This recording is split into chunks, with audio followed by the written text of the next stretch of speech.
Aqui estamos mais uma vez para estudar a Palavra de Deus. Agora vamos ao nosso 13º estudo, é a nossa 13ª lição, que traz um tema, eu acho que o mais lindo de todos os temas. Você já deu uma introdução na lição anterior, Chalegre. Sim. E vem falando do Cordeiro de Deus.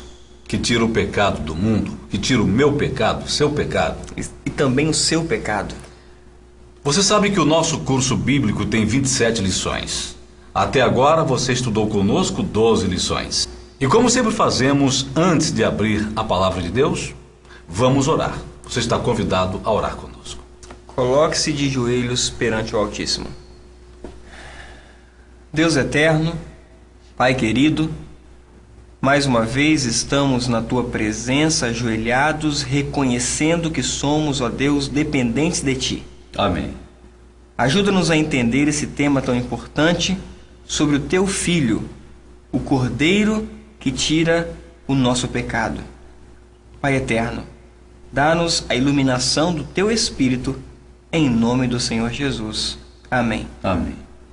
Creio sim que estamos aptos a estudar as Santas Escrituras, uma vez que nós pedimos a bênção do nosso Pai Celestial para prosseguirmos em nosso estudo.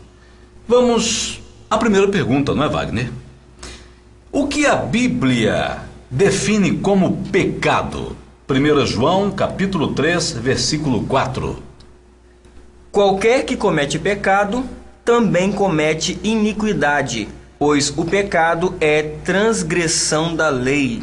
A definição clara, inequívoca que a Bíblia dá sobre pecado é que pecado é transgressão da lei. Muito claro e direto. Vamos então à pergunta de número 2. Podemos afirmar que alguém nunca pecou? Romanos capítulo 3, versos 12 e 23. Todos se extraviaram, juntamente se fizeram inúteis. Não há quem faça o bem, não há nenhum só, porque todos pecaram e destituídos estão da glória de Deus. Então, realmente todos pecaram. Então não existe nenhum homem que não tenha caído em pecado. Se alguém disser, eu não tenho pecado, eu nunca pequei, essa pessoa é uma pessoa mentirosa. Porque todos pecaram, dizem as Escrituras. Só tem um homem que não pecou. Nós vamos descobrir hoje quem é. Vamos à pergunta de número 3. A morte passou a todos os homens porque Adão pecou? Romanos 5,12. Portanto, como por um homem entrou o pecado no mundo, e pelo pecado a morte, assim também a morte passou a todos os homens, por isso que todos pecaram. Adão desobedeceu à lei de Deus. Ele pecou.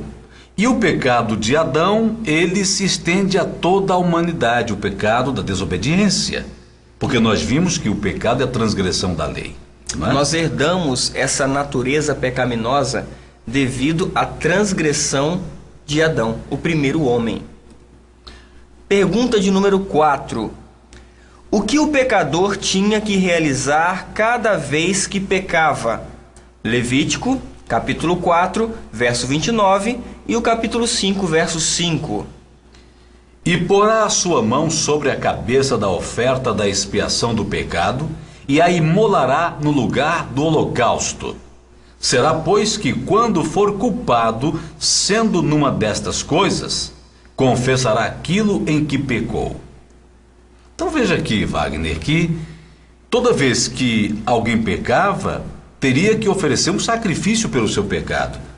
Teria que matar uma vítima inocente.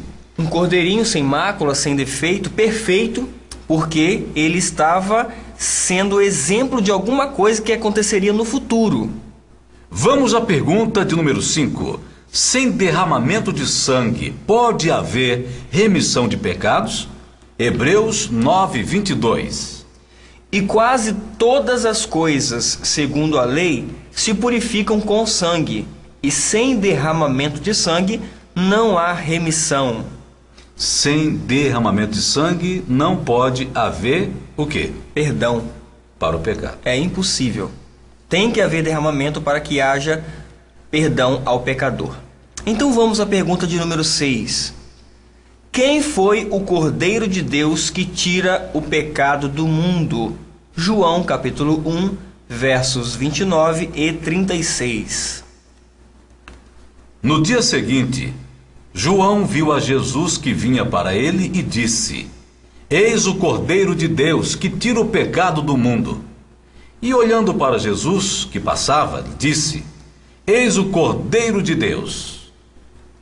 Claramente aqui João olha para Cristo, o Filho de Deus, e declara que ele é o Cordeiro de Deus. Ele reconheceu automaticamente ao olhar para Jesus que aquele era o Messias, o prometido, que viria para dar sua vida em resgate de toda a humanidade. Vamos à pergunta de número 7. O sangue de animais continuou sendo necessário? 1 Pedro 1,19. Mas com o precioso sangue de Cristo, como de um cordeiro imaculado e incontaminado. Lógico, vimos aí que o sangue de cordeiros, ele, depois que Cristo veio e morreu, não era mais necessário. Porque Cristo é o Cordeiro de Deus que tira o pecado do mundo. Então não havia necessidade de matar e continuar matando animais para sacrifício. Pergunta de número 8. Podemos encontrar salvação em qualquer outro nome além do nome de Cristo? Atos, capítulo 4, verso 12. E em nenhum outro há salvação, porque debaixo do céu nenhum outro nome há dado entre os homens em que devamos ser salvos. Então só existe um nome no céu, na terra, em qualquer lugar em que nós pecadores podemos ser salvos. Este é o nome de Jesus. Amém. Este nome tem poder. Sem dúvida alguma. Pergunta 9. Qual é o único meio de salvação do pecado? 1 João, capítulo 1, versículos 7 a 9. Mas, se andarmos na luz, como ele na luz está, temos comunhão uns com os outros, e o sangue de Jesus, seu Filho, nos purifica de todo pecado. Se dissermos que não temos pecado nenhum, enganamo-nos a nós mesmos, e a verdade não está em nós. Se confessarmos os nossos pecados, ele é fiel e justo para nos perdoar os pecados e nos purificar de toda injustiça. O único meio, sem dúvida alguma, é o sangue precioso de Jesus Cristo. Não há outro caminho, Chalegre. Não há outro caminho, meu irmão. Precisamos entender e aceitar que Cristo deu a vida, derramou seu sangue para que eu e você pudéssemos hoje ter o perdão. Vamos então à pergunta de número 10. Deus promete a purificação do pecado aos que se arrependem? Atos, capítulo 3, verso 19. Arrependei-vos, pois, e convertei-vos, para que sejam apagados os vossos pecados, de sorte que venham os tempos de refrigério pela presença do Senhor. Sem dúvida alguma, Deus ele promete, ele empenhou sua palavra para todos aqueles que se arrependerem e confiarem em Cristo, certamente serão perdoados. Isso aí é inquestionável, a Bíblia é clara com relação a esse assunto. Vamos à pergunta 11. Qual foi um dos motivos de Jesus vir a este mundo? Mateus 1, 21. Ela dará à luz um filho, a quem chamarás Jesus, porque ele salvará o seu povo dos seus pecados. O anjo apareceu a José e disse: não tema receber Maria como tua esposa, porque o que está nela é gerado do Espírito Santo. Ela vai dar à luz um filho e o nome dele será Jesus. Não é? O motivo, pelo qual o pai enviou seu filho aqui foi justamente para nos salvar. Esse foi um dos motivos que Cristo veio a essa terra. Pergunta de número 12. Dependemos inteiramente de Cristo para nossa salvação? João, capítulo 15, verso 5. Eu sou a videira, vós sois as varas. Quem permanece em mim e eu nele, esse dá muito fruto, porque sem mim nada podeis fazer. Sem dúvida alguma, nós dependemos inteiramente de Cristo, Filho de Deus, para podermos ser salvos. Por mais que nós busquemos a santificação, por mais que nós deixemos hábitos errados, se não for justamente com a graça de Cristo em nossa vida, nós não obteremos a salvação em hipótese alguma. Ele é o único caminho. Pergunta 13. Qual a mensagem do verso áureo da Bíblia? Porque Deus amou o mundo de tal maneira que deu o seu Filho unigênito, para que todo aquele que nele crê não pereça, mas tenha a vida eterna. Wagner, eu costumo dizer para as pessoas o seguinte, aplicar este verso pessoalmente para mim. E eu sempre faço assim, porque Deus me ama de tal maneira que deu o seu Filho unigênito para que, se eu nele crer, não pereça, mas tenha a vida eterna. Fica uma coisa pessoal. É porque ele verdadeiramente nos ama individualmente, não é? Isso é maravilhoso. Vamos então à pergunta de número 14. A vida eterna consiste em crer em Deus, o Pai, como único Deus verdadeiro e em Jesus Cristo como seu Filho único? Romanos capítulo 6, verso 23, João capítulo 17, do 1 ao 3 e 1 João capítulo 5, verso 5. Leamos a palavra. Porque o salário do pecado é a morte, mas o dom gratuito de Deus é a vida eterna em Jesus Cristo nosso Senhor. Depois de assim falar, Jesus, levantando os olhos ao céu, disse: Pai, é chegada a hora. Glorifica a teu Filho, para que também o Filho te glorifique.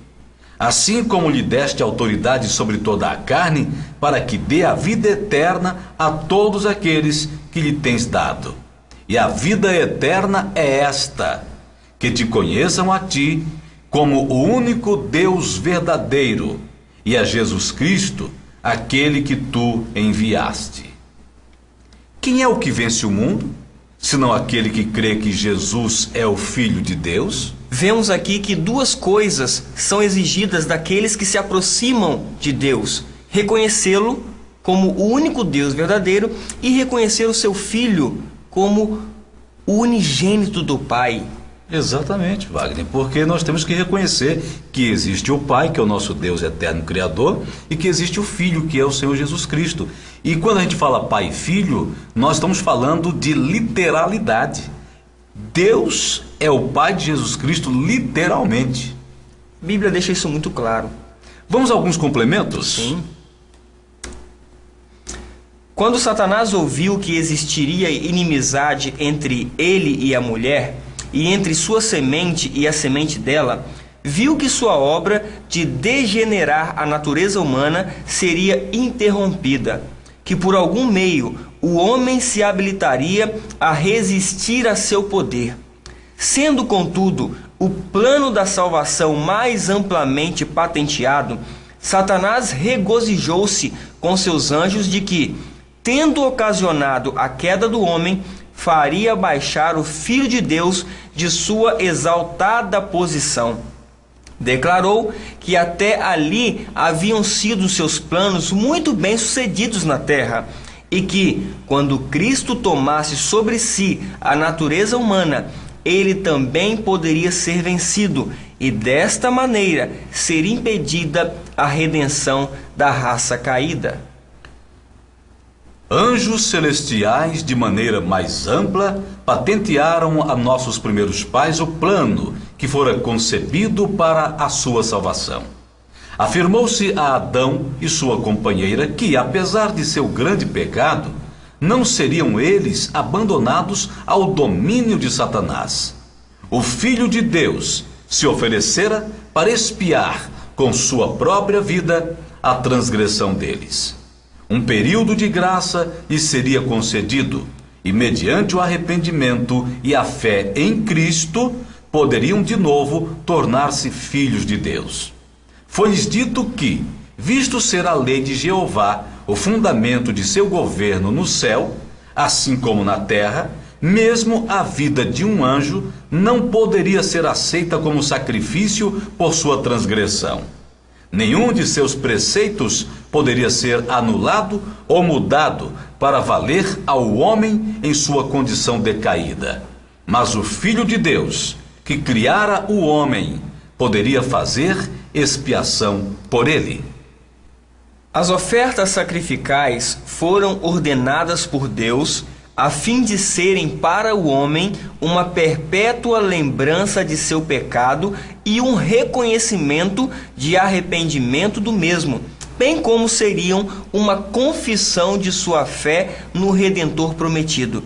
Destinavam-se a impressionar a raça decaída com a solene verdade de que foi o pecado que causou a morte.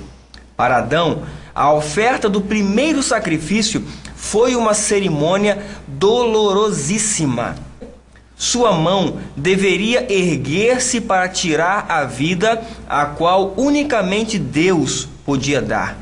Foi a primeira vez que testemunhava a morte e sabia que se ele tivesse sido obediente a Deus, não teria havido morte de homem ou animal. Ao matar a inocente vítima, tremeu com o pensamento de que seu pecado deveria derramar o sangue do imaculado Cordeiro de Deus. Esta cena deu-lhe uma intuição mais profunda e vívida da grandeza de sua transgressão, que coisa alguma, a não ser a morte do amado Filho de Deus, poderia expiar. E assim nós vamos concluir o nosso estudo. No dia seguinte, João viu a Jesus que vinha para ele e disse: Eis o Cordeiro de Deus que tira o pecado do mundo. Lembra?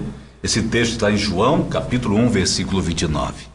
Meu querido, minha querida, o Cordeiro de Deus que tira o pecado do mundo está à sua e à minha disposição. O que precisamos fazer?